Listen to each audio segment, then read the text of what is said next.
choice between silence and honor. Assalamu alaikum, beautiful souls, and welcome back to From Zakhm to Shifa, our sacred space where we navigate the delicate balance between healing our wounds and honoring our truth, where we learn that silence is not always golden and speaking up is not always rebellion.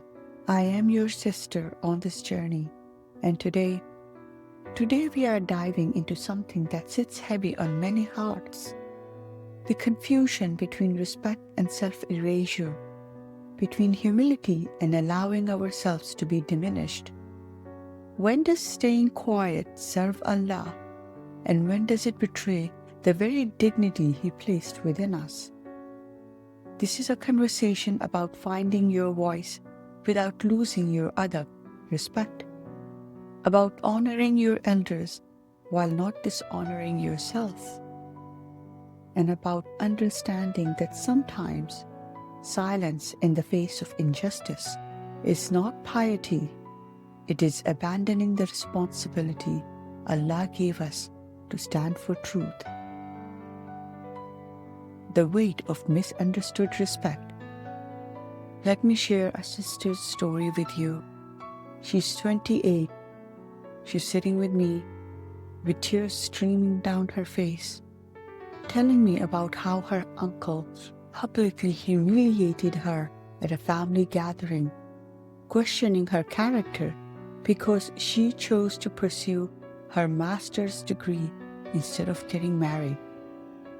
Everyone just sat there, she whispers, including my parents. And when I tried to respond to defend my choices, my mother pulled me aside later and said, "This is not how we raised you. You do not speak back to your elders." But here is what breaks my heart.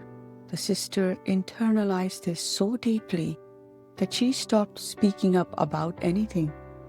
When her younger brother started making disrespectful comments about women, she stayed silent. When a colleague took credit for her work, she said nothing. When a family friend made inappropriate comments, she endured quietly. "I thought this is what Allah wanted from me," she tells me, "to always stay quiet, to never defend myself." Somewhere along the way, we have confused respect with self-abandonment. We have mistaken dignity for doormat behavior. And in our quest to be humble, we have forgotten that Allah also gave us voices for a reason. The prophetic balance. Let us look at our beloved Prophet Muhammad, peace be upon him, the most respectful person who ever lived, yet someone who never remained silent when truth needed to be spoken. He honored his elders, yet he challenged the corrupt systems of his time. He was gentle with the young, yet he corrected them when they were wrong. When Abu Bakr was harsh with a companion during a discussion, the Prophet Muhammad, peace be upon him, did not stay silent out of respect for Abu Bakr's age or status. He gently but firmly corrected the behavior because the matter concerned justice and the dignity of another person.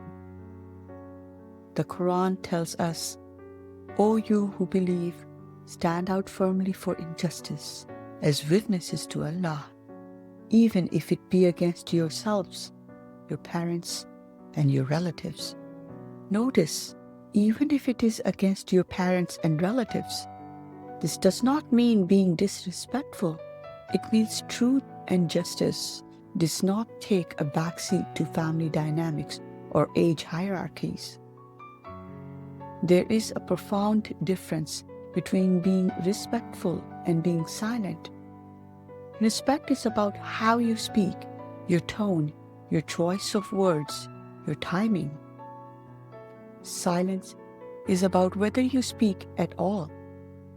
And sometimes choosing silence when your voice is needed is actually disrespectful to yourself, to those who might be affected, and to the truth itself.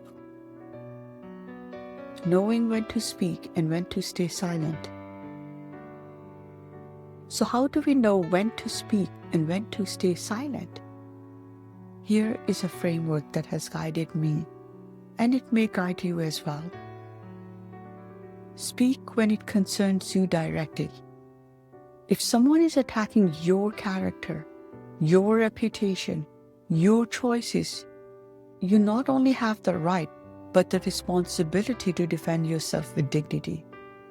This is not arrogance, it is self-respect. Speak when it affects others under your care. If you are witnessing injustice towards someone who cannot speak for themselves, your children, someone vulnerable, your silence becomes complicity. Speak when the matter involves your responsibilities. If you are being blamed for something you did not do, or if your work or contributions are being undermined, defending your honor is not pride, it's necessary. Stay silent when the matter genuinely does not concern you, when someone else's personal choices or family dynamics do not affect you directly. Sometimes the wisest response is to step back. Let me tell you about Fatima's transformation.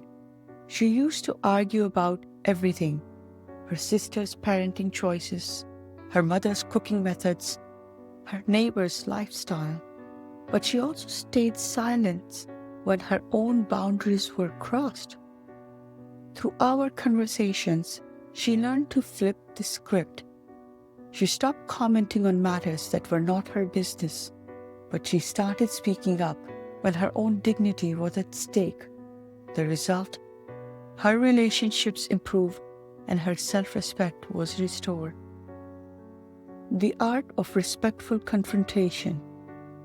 Speaking up does not mean speaking harshly. There is an art to confronting injustice while maintaining your adab, respect, your Islamic etiquette. Start with intention. Are you speaking to defend truth and justice, or are you speaking from wounded ego? Check your heart first. Choose your words carefully. I need to respectfully share my perspective on this is different from you are wrong and I am right. Pick your timing. Sometimes the middle of a heated family gathering is not the right moment. Sometimes a private conversation is more effective than a public confrontation. Remember, the goal is not to win an argument. It is to honor the truth while honoring the people involved. Sometimes this means agreeing to disagree. Sometimes it means setting boundaries. Sometimes it means walking away after you have said your piece. Reclaiming your voice. If you have been silenced yourself in the name of respect, it is time to reclaim your voice. Start small. Practice expressing your opinions on matters that directly affect you. Learn to say, I disagree, without saying you are stupid. Learn to defend your choices without attacking others' choices. Remember, Allah gave you a mind to think, a heart to feel, and a voice to express. Using these gifts wisely is not rebellion. It is fulfilling your purpose as His Khalifa, representative on earth. Beautiful souls, you can be respectful to your elders without being disrespectful to yourself. You can be humble without being a doormat. You can honor others without dishonoring your own truth. The next time you are faced with a situation where your dignity is being challenged, ask yourself, is my silence serving justice or is it serving injustice? Am I staying quiet out of wisdom or out of fear? I want you to ask yourself, what would change in your relationships if you started speaking about matters that directly concern you, while staying silent about matters that do not? How might you practice expressing your truth with both courage and grace? This is from Zaham to Shifa. Until we meet again, may you find the wisdom to know when to speak and the courage to honor your voice when the moment calls for it. Barakallahu fi. Wassalamu alaikum.